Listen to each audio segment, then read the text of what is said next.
Hey guys, welcome back to another YouTube video here on my YouTube channel, and in this video we're going to be covering Jahq and Illest and how they won 3 different games in their Duo Opens Cash Cup in week 1 of NA East. And we're going to sort of teach you how to do it yourself so you can actually learn all the details that go into it. A lot of it is actually much simpler than you guys think. You know, you might be intimidated. How do they win 3 games? Do they get a lot of kills? How do they do this sort of thing? So we can sort of talk about it. We can teach you how to do that. So let's just get right into it so you don't waste a bunch of your time. And I know obviously this video is very long, so I want you to sort of get right into it. So take a pen and paper out. Type some notes, maybe on your computer. It doesn't matter what your preference is. Just get some stuff down and get the important details down. So let's just talk about what they sort of do. This is game 1, their WQ game. They're gonna be landing tilted. And what do, right? They're not just sort of landing close to the enemies that are landing here, because obviously they're contested. I think they're only contested by like 1 team, but they're not landing close to them, right? They're landing a little bit distance just to make sure they can get a bunch of loot, because they want to start off that way. You want to start off with shields so you can actually get a fair fight. Jahq and Illest know in game 1 that they're just better than most people in this lobby, so they're just going to be playing sort of safe and playing with shield, because that's important, right? I think that's pretty obvious, but a lot of people have sort of neglected. A lot of people actually forget to get shield in their first game, believe it or not. So they just sort of make sure they're kitted up and looted. Illest is very confident taking his 1. He already starts off with the beam, so that's, you know, there's that aspect. I think there's a lot of things that you can learn from this part alone, honestly. A lot of people, especially the people that I've reviewed on the day-to-day basis, they don't spray with SMG on their approach. They sort of AR or pump or something of that nature, when SMG is clearly the strongest approach that you can have. This guy's clearly unaware. He should have immediately built above. For some reason doesn't. And Illest gets the beam, and it's just gonna get in at this point because you just win, right? With this sort of HP advantage this early in the game, you just win. There's just no possibility that the other guy's gonna win. So you can take your 1 here. Jahq, only job, by the way, in this specific scenario is to keep the other guy from regrouping with the teammate, because Illest will win that fight if and only if the teammate Costin doesn't actually regroup. So Jahq's only job is to sort of prevent this from happening, and Illest will just win, right? Look how low the enemy is, and if once, you know, Illest reloads his SMG and just gets in here, it should just be over. Look how much pressure he's putting, and you know, why is he doing this? Guy's low mats. It's early game. It's Offspawn. You see this? So because the enemy is low in mats, you just want to spray your SMG over and over. You're just going to waste their mats, and sort of this is the safest way to get your job done. Jahq actually ends up killing the other teammate and then goes over and helps Illest out. So, but honestly, if Jahq just prevented the regrouping, it would have been good enough. But he ends up killing the teammate anyways. They get the Offspawn kills. Let's see what they do.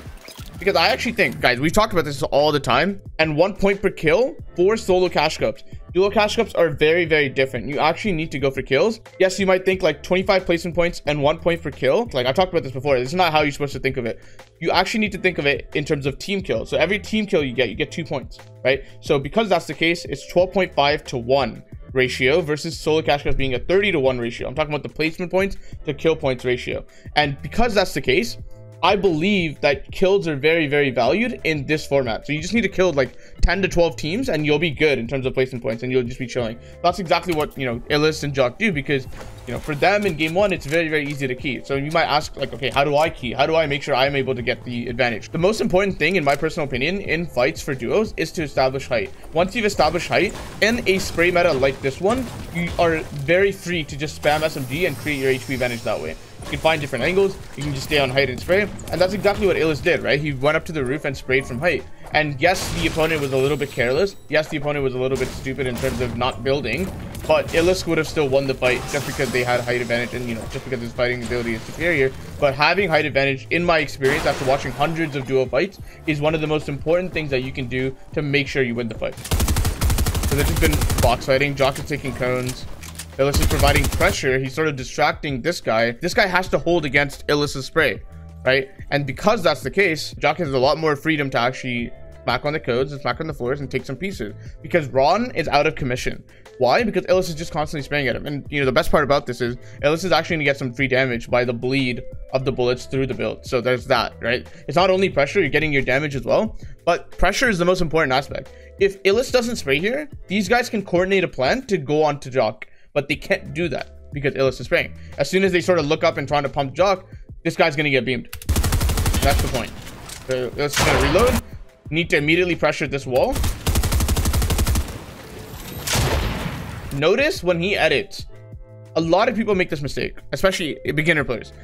you guys walk up too much, man. It's a 2v1. You can make a wide edit from far and take a sort of trade, but do not walk up, because if you walk up close to this wall and then they take the wall back, you're done. It's over. It's 2v1. You will lose, right? So just make sure you keep your distance. Only try to go in when you feel like you have the HP advantage to all in. Right now you don't, right? You're sort of just keeping that one box distance, and Illest wants to do that, right? So he backs up immediately because the enemy's wall was taken. The enemies could edit out, but Jahq is probably calming that you knocked one, so at this point you just get in, right? I think you get in together and you just win. It's really free from this one. It's all about pressure. Make sure you're never not doing something. But if you're box fighting up against someone's wall, in terms of pickaxing their wall, you're probably too close at that point, right? Like, you need some reason to do that, and usually the reason is the HP advantage. So they're fighting a different team. Again, Illest is on the side. Jahq potentially will take the tops. Illest is gonna pressure. Takes both. Okay, so you clearly see what's wrong here. This is bad. This is actually not good. So let's watch this back.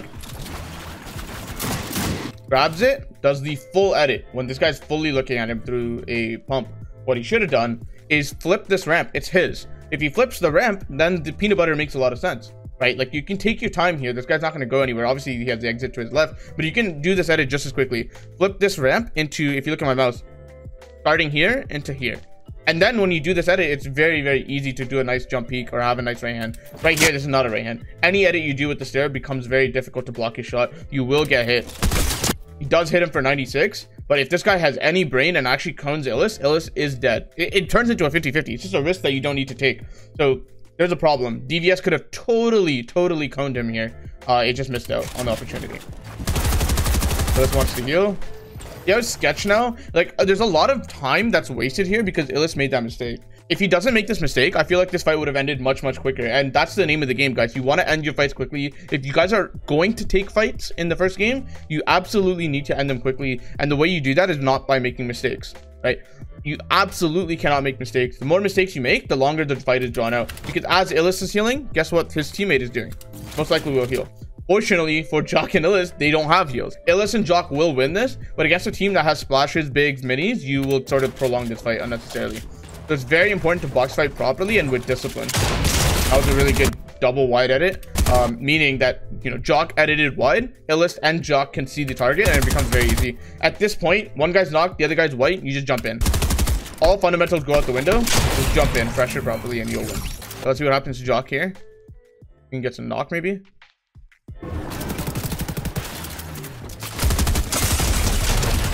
Oh, he gets knocked. Okay, so they're still going for kills.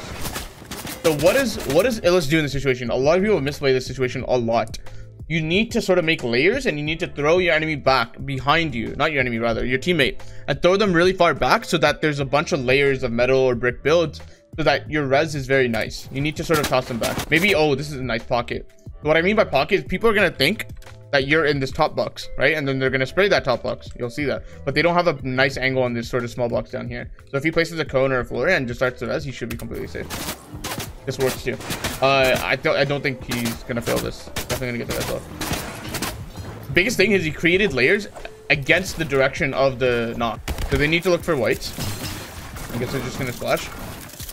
Again, this is a super dead game. And I think this is going to be really easy for them. They use the wood walls to line up their rotate. And then they get in. Pretty simple stuff. So at this point, it really comes down to how many pads they have. I think they only have one, which is actually pretty unfortunate considering how many kills they got. They didn't get the most amount of kills for like a pro team, but that's okay. You don't need 30-40 bombs. That's not what I'm asking.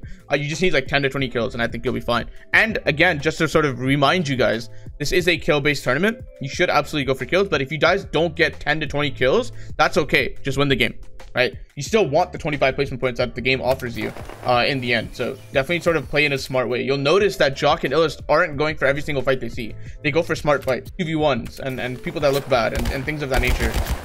You definitely want to look up for those sort of things. Other than that, it becomes very difficult to sort of take every fight that you see. You would have to be like top 5 fighters in your region to do that sort of thing. And they pull half. And notice there's a cutoff time actually. A lot of people do this mistake. They continue keying no matter what. You have everything you need. You have decent mats. You have completely cut off the time at which you're going to key. Meaning, now you're going to play endgame. Like, you're just not going to key anymore. You know, maybe go for those free kills in endgame, but you're going to play safe until you get to those moving zones. And that's exactly what Jahq and Illest are doing. And we're just going to see what they do in moving zones. I don't think they hear anyone. They're going to pad here, most likely, right? Yeah, they're staggering because they want to pad. So they pad ahead. Let's slow this down now.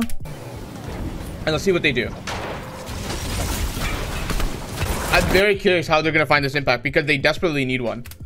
And so we can learn a lot here about impacts. Because it's not like they have a bunch of options. This is an unstacked game, meaning there's less people in moving zones, meaning they have less opportunities to go for kills. Guess the players are worse. Okay, this is risky. This guy's going to jump peek goals, right? Ah, he knows Jahq is looking. Jahq is like covering him here, which is interesting. This is a free kill. Edit, floor, and you have him. Okay, never mind. It's tough. I get to pause. I'm in VOD review. It's really hard for them to do it. I wouldn't be able to do it so consistently in game. I love it. So that's a really nice sort of pump. The only thing he has to worry about is other people, so they immediately build right after. And they're playing, if you notice, on the left side. They're playing to one side of zone. And if you can do that, then you're going to have a really good time fighting people. Because, if you notice, there's no one to your left. Like, you're chilling. Yes, you sort of have to watch your head, but other than that, you're completely fine. Like, you're not going to sort of worry about your left side. These are free kills right here, yeah. He jumps in because the guy's white. And it should be really easy. Zone pulls up the hill, so they absolutely need to pad here, and they need to land elevated. So they should probably find a sort of spot to pad. Notice that they don't go for the fight. Why? They have a big to-do list. Their to-do list consists of one thing, which is actually a pretty long task, which is get up the fucking hill. If you can get up the hill, you are chilling, right? So they could totally smack on this guy's wall and start fighting them. Because like Illest and Jahq, you would think they're like aggressive players, right? They're not going to do that. They understand. They're smart. They know that it pulls uphill. So they need to sort of take this time and allocate it to getting uphill. Because if you sort of wait a little bit too long, guess what happens? You see where they are, right? They're down here. If anyone on this layer right here or this layer gets to this point, it's over for them. You don't want that, right? So you need to go now. That's the point. If you sort of wait too long, everyone's going to bury you. They're going to attach to the grass right here, which is the new low ground. And then it becomes very hard for these guys to even pad or even ramp up or anything.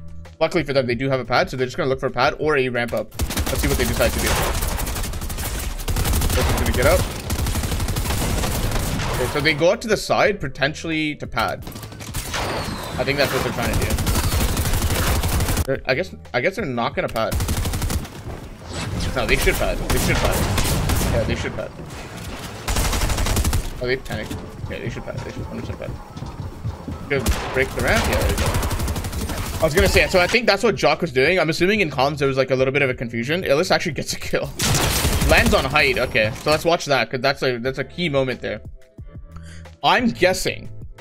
I haven't watched this VOD before. I have no idea, and we haven't seen what Illest has done. My guess is the fact that Illest is gliding. This is an opportunistic thing. It's not something that's pre-planned. He's gliding, notices that height is completely clueless, right? They're clueless or unaware, and they're going to go for the kill, and they're going to go for height. Illest takes the sort of initiative to land on height because he sees the opportunity based on the enemy's body language. He notices that they're completely unaware, so he should go for it. I really hope it doesn't freeze up too long. Okay, perfect. And here we go. Reloading, looking the wrong way. The freest land as... I would do this. This is not an Illest thing. You should do this. This is really, really good. So now he needs to cover his left because that's where his teammate was. Good. He needs to jump in the guy's box. Lovely. Jahq lands front side and actually pinches this guy. It's over. They have height. Right? It's really, really nice. At this point, they don't even need the kills. Like, do they need mats? No, they don't. They really don't need mats. They've won the game. This is the game-winning play. And so you guys might argue like, oh, like what about low ground? It goes uphill, guys. You're not getting low ground here. What is low ground? There is no low ground. Low ground immediately loses its value when this is the terrain. You don't want to take low ground because like if you have low ground, well then you have to go uphill and that's really bad. I don't think it's an easy terrain to traverse. So height becomes infinitely more valuable because now it's the only win condition that you have. So they pad. Illest does a really good thing, notices the unawareness of the enemy and lands on height and takes the height. Really good. And Jahq actually helps out a lot too by landing frontside. Probably hears Illest's comm and then lands frontside because he knows those guys are going to be distracted with Illest and then sprays on the other end, kills the guy on height, and it becomes very easy. The rest of this game, unironically, will be so simple you'll laugh because this is the point where they've won the game. There's no more work left. This is not the hard part. right? The hard part is taking height. I've said this in videos before. Taking height is the hard part. It's like the sort of split-second decision that can win you the game or lose you the game. And so you have to do it right. And I think Illest was a totally justified position to take height there. And he did it. It was good on him.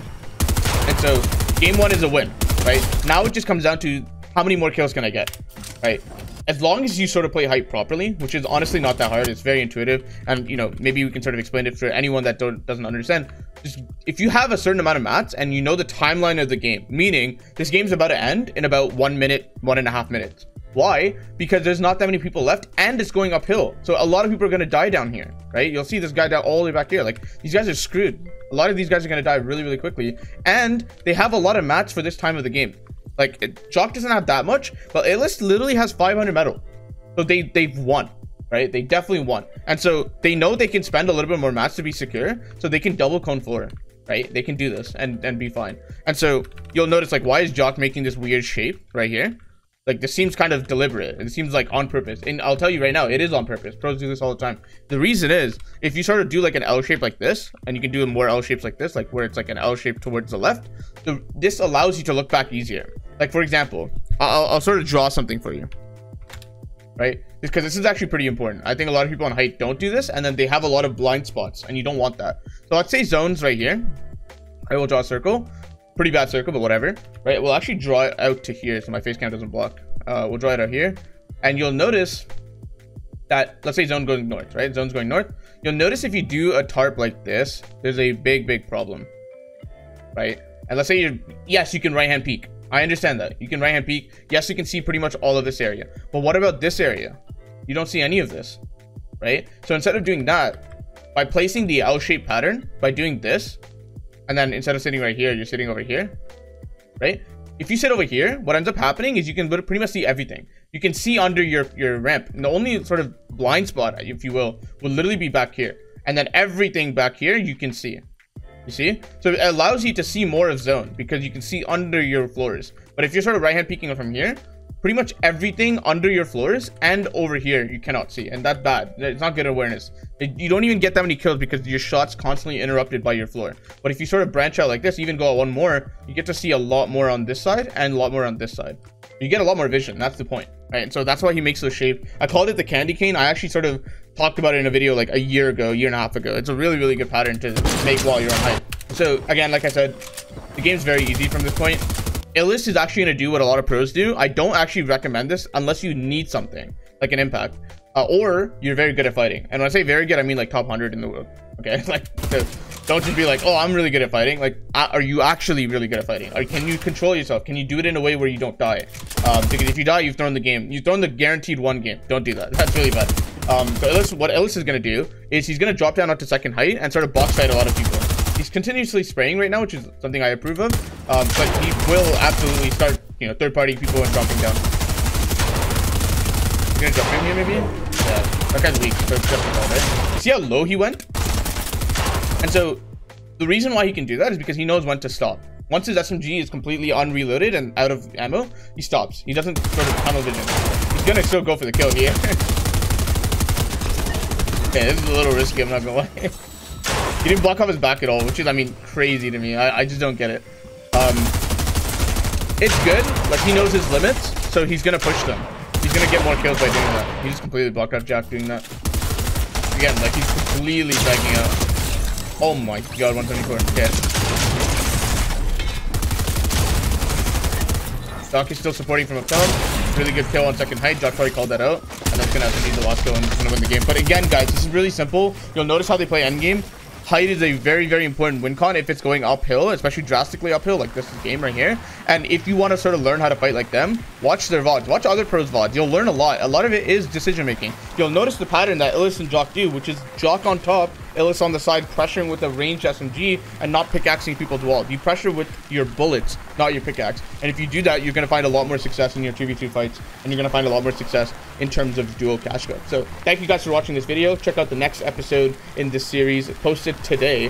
And if you want to sort of check out and learn more about duo cash cups and, you know, potentially high elo lobbies, you can do that on my channel today. Thank you guys again for watching my video, and I'll see you guys tomorrow.